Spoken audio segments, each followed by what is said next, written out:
Hello everyone, my name is Kelsey, and in this video I'll be talking about how I've either met or how I plan to meet the nurse educator core competencies.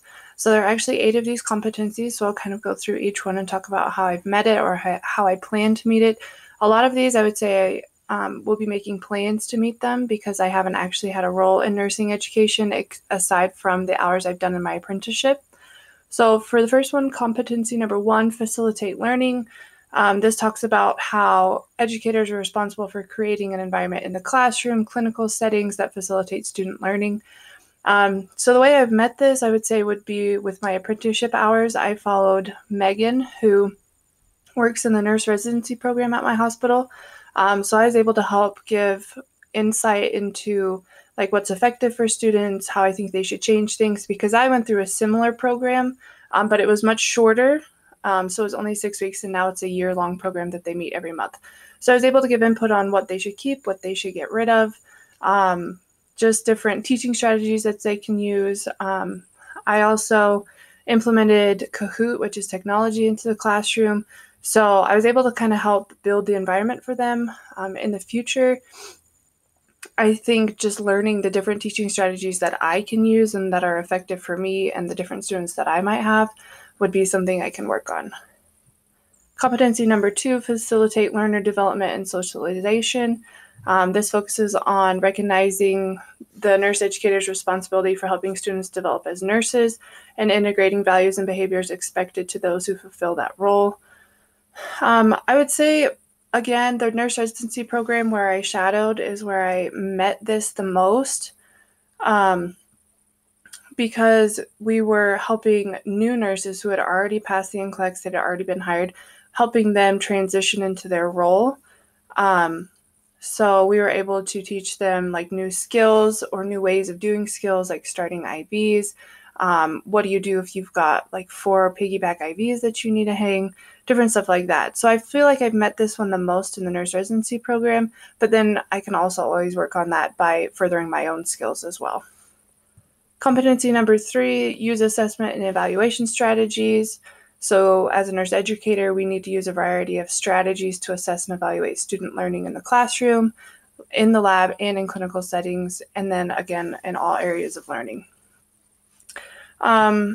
So the way I've met this was when we were in the nurse residency program. I was able to speak with Megan, my preceptor, about how they are going to evaluate if the students are learning and if the nurse residency program is actually effective.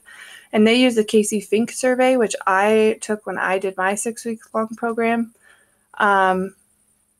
When I implement my evidence-based practice project, I'm also using surveys for my evaluation. So I've done a little bit of developing ways to evaluate, like if it's students are learning, or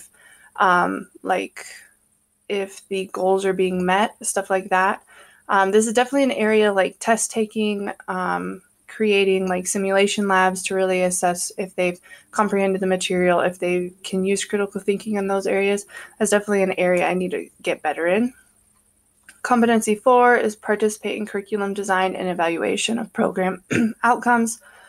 So this just talks about how nurse educators are responsible for formulating program outcomes and designing curriculum that reflect contemporary healthcare trends and prepare graduates to function effectively in the healthcare environment. So like kind of like the last one, evaluating and then doing program outcomes. I did a lot of that in the nurse residency program. And then I saw a little bit of it for the last assignment that we did, where we talked with our mentor about accreditation. Otherwise, I haven't really done much for program outcomes. I think during this course, I will learn a lot more just because we are going more in depth into accreditation and how they look at programs and stuff like that. Competency 5, function as a change agent and leader. So it's important that nurse educators function as change agents and create a preferred future for nursing education and nursing practice. The evidence-based practice project that I've developed is basically a change project. So I'm leading that on our floor, which is the goal is that patient ambulation after surgery will be increased because of nurse behavior change. So I'm the leader and the change agent for that one. In the nurse residency program, when I was observing and shadowing, I was able to implement new technology that kind of changed the way that they the way they presented the content to the students. I would say being a leader is definitely not one of my strongest, one of the strongest competencies that I have, especially because I can be definitely shy at times. So putting myself into those situations where I have to be a leader and I have to make my voice known is definitely one way that I can improve upon this. Competency 6, pursue continuous quality improvements in the nurse educator role. Nurse educators need to recognize that their role is multidimensional and that ongoing commitment to develop and maintain competence in the role is essential. So already being in graduate school, continuing my education, that's played a big role in continuous quality improvement. Once I'm done with school, I actually plan to become certified in the area that I'm working, which is surgical trauma, but we can get a certified med-surg RN certification.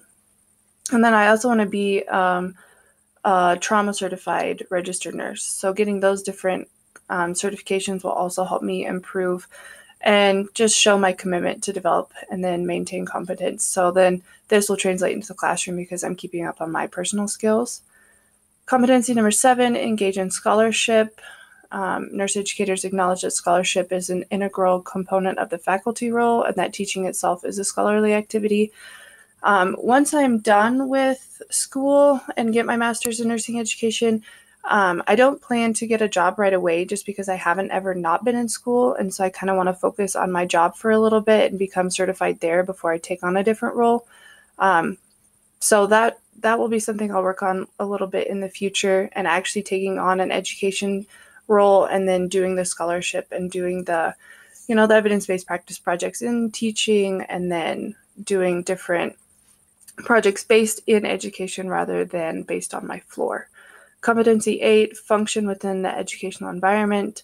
Nurse educators are knowledgeable about the educational environment within which they practice and recognize how institutional, social, economic forces impact their role.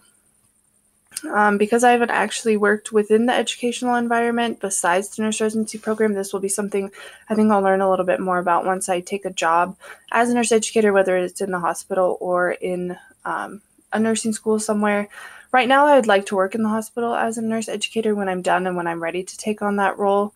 So it'll be interesting to see the different social economic forces that impact nurse educators, because I know it's a big need that needs to be filled, but a lot of people don't do it because the pay is not good, or the people making the rules or making the curriculum above them don't actually work with students, and so they're making curriculum based on stuff that they think should happen, not what's actually happening. So I think it'll come with time, this competency.